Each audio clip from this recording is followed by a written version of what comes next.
In March of 1984, the power went out on a 600-acre farm in central Iowa. Not because of a storm, not because of a downed line. The meter stopped spinning because the bank called the utility company and told them to cut service for non-payment. The bank had followed procedure. That same morning, Ray Callahan walked out of his house, saw the barn sitting dark and silent, and understood immediately that something was going to die if he didn't move fast. This is the part of the American farm crisis that doesn't get told enough. Not the auction signs, not the protesters blocking courthouse steps. The part where a man in muddy boots stands between a decision made in a bank office 40 miles away and 200 hogs that need ventilation fans running in the next 4 hours, or they start dropping from heat stress. This is that story. It had started the way it started for almost everyone. The late 1970s were good years. Land prices were climbing. Export demand from the Soviet grain deals was pushing commodity prices up. The government, through the USDA and through every county extension office in the Midwest, was broadcasting the same message: get big or get out.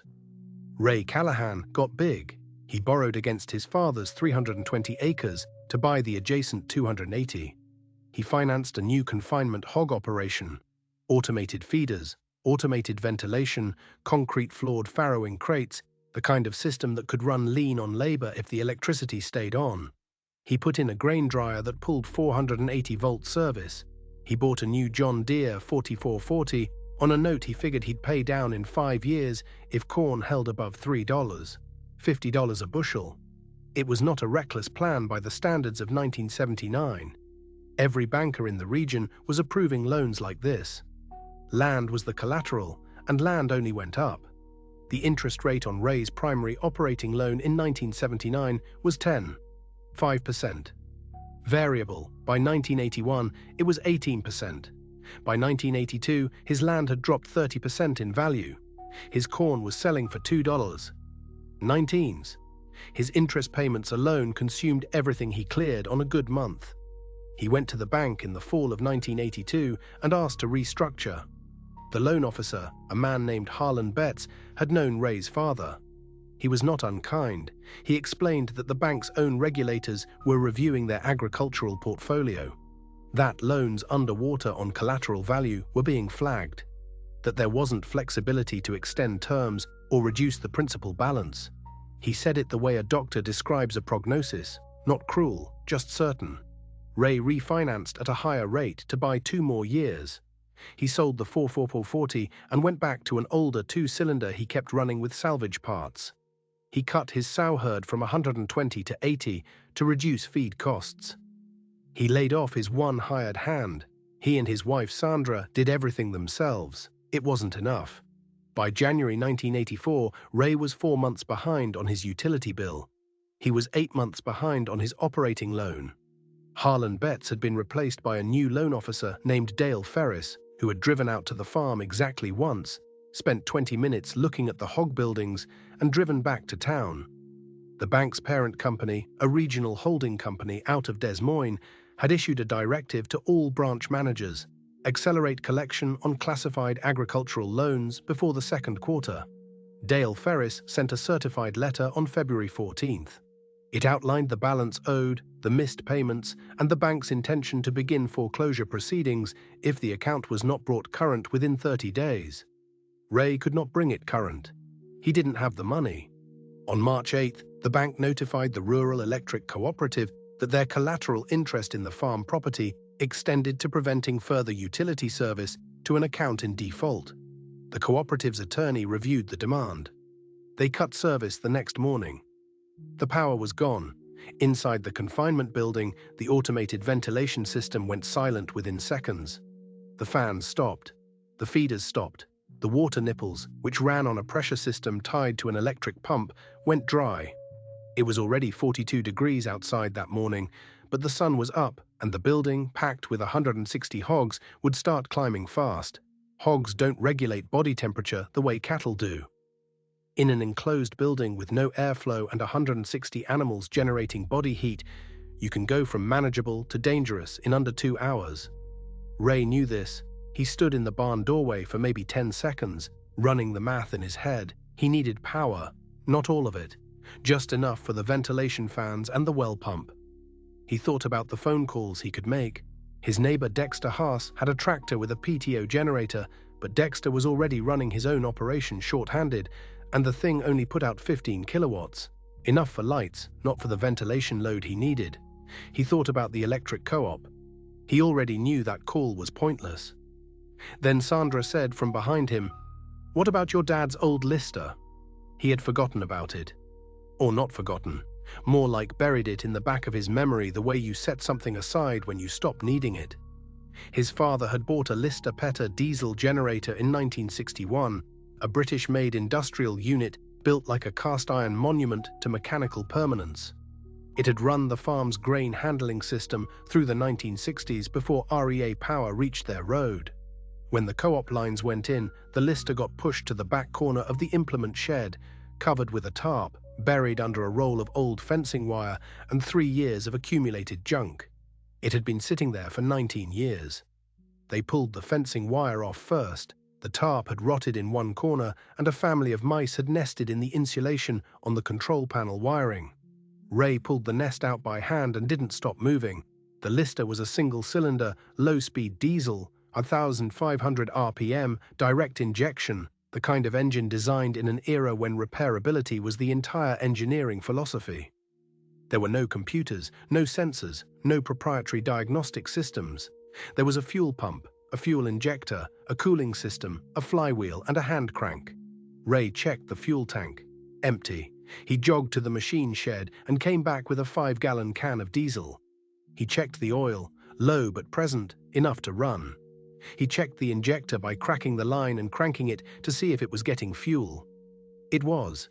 He primed the system, set the decompressor, and swung the starting handle. Nothing. He swung it again. The engine turned but didn't catch. He checked the glow plug circuit. The wiring to the panel was chewed through where the mice had been. He went back to the shed, came back with a spool of 14-gauge wire, stripped the ends with his pocket knife, and bypassed the damaged run directly to the battery terminal. He swung the handle again. The Lister coughed once, a thick puff of black smoke from the exhaust pipe. Then it caught, a rough, uneven idle that smoothed out over 30 seconds into the deep mechanical thrum that anyone who grew up around old diesel equipment will recognize immediately. Not fast, not modern, just permanent sounding. The power was back, not all of it. The generator put out 15 kilowatts of 3-phase power, which meant Ray had to be selective.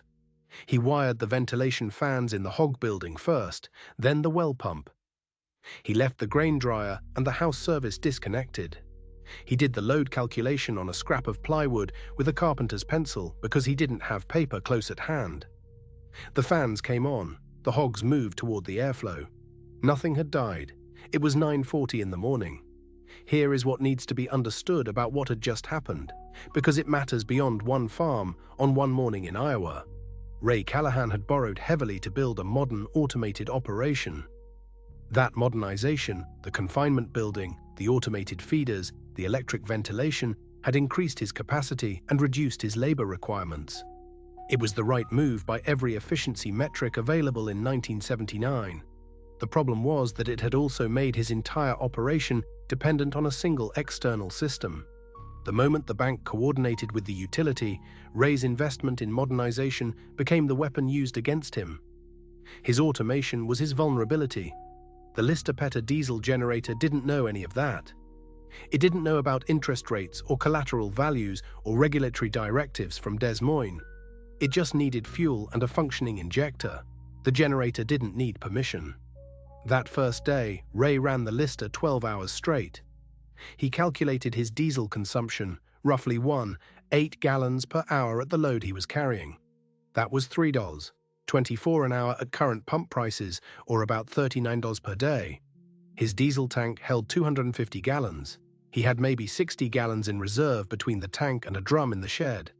That was enough for 33 hours of runtime. He needed more fuel. He also needed to figure out what came next, because keeping the hogs alive was only the first problem. The second problem was that he still owed the bank $340,000, and they were moving toward foreclosure. He called his attorney that afternoon from the neighbor's phone. a man named Gene Pryor who had been handling farm cases since 1981 and had seen versions of this situation more times than either of them cared to count. Gene's first question was, "Are the animals still alive?" "Yes." "Good. That matters legally and practically. Don't let anything die." His second question was, "Can you keep operating on the generator?" Ray thought about it. "For a while. Not cheap." "How long is a while?" "Couple weeks if I'm careful with fuel, maybe 3. "That might be enough." Gene explained it this way: a farm in active operation, with livestock in inventory, generating income, even reduced income, was in a materially different position in a foreclosure proceeding than a shut-down, abandoned property. The bank's leverage rested partly on their ability to argue the collateral was deteriorating. If Ray could demonstrate the operation was still viable, if the hogs were alive and growing and there was a functioning system behind them, it complicated the bank's timeline. It didn't stop the foreclosure. Nothing Gene Pryor said that afternoon suggested the debt was going away, but it changed the math. Ray told Sandra that evening. She listened, then asked how much fuel they needed to buy and how much money they had. They worked through it at the kitchen table by lantern light because the house was still dark. They had $880 in checking. A fuel fill was going to run $320. That left them $560 to operate on until they could sell the first load of market hogs, which were 12 days from weight. It was tight. It was the kind of tight that shuts most people down. Not because it's impossible, but because the margin for error is essentially zero and the stress is physical. Ray was waking up at 4 a.m. to check the generator oil and fuel level before feeding. Sandra was handling the farrowing crates in addition to keeping the household together. They were sleeping in shifts. They were also quietly still running. Word gets around in farming communities whether you want it to or not. 3 days after the power shut off, Ray's neighbor Dexter Haas stopped by with a 55-gallon drum of diesel he had surplus from fall harvest. He didn't offer it as charity. He said, "Pay me when you sell. I know you're good for it." Ray accepted it without ceremony. That was an extra 3 days of runtime. Another neighbor, Carl Weiss, had heard from Dexter. He came by the following day with a case of oil filters that fit the lister. He'd found them in a parts bin at an estate sale 2 years prior and never had use for them. He'd been waiting for an excuse to get rid of them. He left them on the tailgate without much conversation. This is something the economic analyses of the farm crisis tend to undercount. The informal support systems that existed at the community level. Not government programs. Not bank forbearance. Neighbors with surplus diesel and spare parts operating on a handshake credit system that predated every financial instrument the bank had deployed against Ray Callahan. On day 8, Dale Ferris from the bank drove out to the farm. He had expected, based on what he knew, utility shutoff, account in default, pressure applied, to find an operation winding down. Hogs sold off early, machinery sitting idle, a farmer making the quiet calculations about what could be salvaged before the auction. What he found was a diesel generator running in the implement shed, ventilation fans turning in the hog building, and Ray Callahan in the pen checking on a sow that had farrowed overnight. Ferris sat in his car for a moment before getting out. They talked at the fence line. It wasn't a hostile conversation, but it wasn't comfortable either. Ferris said the bank's position hadn't changed. Ray said he understood that. Ferris looked at the generator. He asked how long Ray could keep it running. Ray said long enough to get his market hogs sold and have a conversation about what was actually possible. There was a pause. Ferris was not a villain. He was an employee following a directive from a holding company that was itself following guidance from regulators reviewing the bank's agricultural exposure. Every decision in the chain had followed procedure. None of the people involved had specifically decided that Ray Callahan's hogs should die. It had simply been a logical consequence of the procedure, and no one in the chain had been responsible for tracking where the logic landed. What Ferris could see now, standing at that fence line, watching the generator smoke and the fans turn, was that the procedure hadn't produced the outcome it was designed to produce. The collateral was still alive. The operation was still functioning. The timeline the bank had assumed, distress leading to compliance, leading to resolution, hadn't materialized. He said he would bring the situation back to the branch manager. Ray nodded and went back to work. The market hogs sold 11 days after the power shut off, a load of 34 head at $48.50 per hundredweight. Ray cleared $6,200 after the buyer's commission. He paid Dexter for the diesel first. Then he paid Gene Pryor a partial retainer. Then he made a partial payment to the bank. Not enough to satisfy the arrears, but enough to demonstrate current intent and to force a formal response rather than allowing the default to proceed on autopilot. The foreclosure did not stop, but it slowed. Gene Pryor filed for protection under Chapter 12, the family farm bankruptcy provision that Congress had passed in 1986. Except this was 1984, and Chapter 12 didn't exist yet. What Gene filed instead was a request for a mediated workout under Iowa's then-new agricultural mediation program, which required the lender to meet in good faith before proceeding to foreclosure. It didn't guarantee anything, but it required the bank to sit at the table. The bank's holding company, reviewing the file, saw an operation that had survived a utility shutoff, sold market hogs, and made a partial payment. The collateral was not deteriorating on the timeline they had modeled. A foreclosure sale of a functioning hog operation would return more than a distressed liquidation of an abandoned one. The calculus was purely financial. They agreed to mediation. Over the following 6 months, Ray and Sandra worked through a restructured payment plan that extended the loan term and capped the interest rate. They sold the 280 acres they had borrowed to buy, took a loss on the land, but eliminated a third of the principal. They kept the home 320, the hog building, and the grain handling system.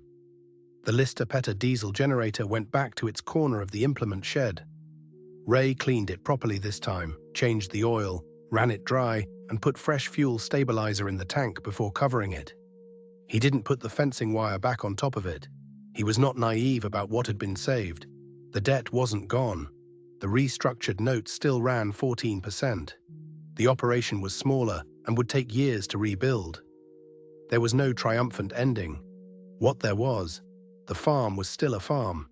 The animals had lived, the family had stayed on the land. And Ray had learned something about dependency, about what happens when the infrastructure of modern farming, built on borrowed capital and centralized utility service, gets pulled out from under you by the same financial system that encouraged you to build it. He had also learned something about the machines his father had thought worth keeping. Think about what the Lister Petter represented in that situation. It was a pre-RREA machine, designed before rural electrification when farms were expected to generate their own power. It was built to be repaired by the person running it, with standard tools, without a dealer, without a diagnostic computer, without a proprietary parts chain. It ran on a fuel that Ray could buy from any farm supply store or borrow from a neighbor. It did not require a software update. It did not have a sensor that could lock the system down. Every automation decision Ray had made since 1979 had moved his operation further toward institutional dependency. The confinement building required electricity.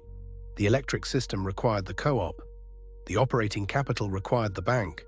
When the bank and the co-op acted in concert, the modern system collapsed in hours. The Lister Petter ran because it had been built in an era that assumed the grid might not be there. This is not an argument against modernization. The efficiency gains Ray captured from 1979 to 1982 were real. The automation made his operation viable at a scale it otherwise couldn't have achieved. The problem was not the technology. The problem was the assumption that the technology would always have support, that the supply chains would hold, the power would stay on, the bank would behave as a partner. Institutions follow their own rules. That is not malice. It is how institutions function. The risk is believing that institutional stability is the same as personal stability. Ray's father had understood that distinction. He kept the Lister. The generator didn't save the farm in any complete sense. The debt restructuring, the land sale, the mediation process, the work of 2 people running themselves ragged on 4 hours of sleep. All of that saved the farm, partially, temporarily, enough to keep going. The generator bought them time. Time is what you need when the institution has tripped a wire and the process is running. The power was gone. The bank had followed procedure. The generator didn't need permission. It just needed diesel and someone willing to swing the starting handle. The 1980s farm crisis forced roughly 235,000 American farms out of operation.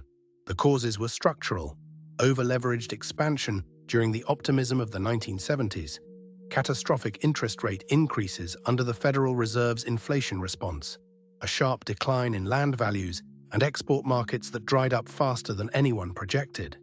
The institutions that financed the expansion were largely following rational guidelines. The farmers who expanded were largely following rational incentives. When the two rational systems collided, the people with the least structural leverage, the individual farmers, absorbed most of the loss.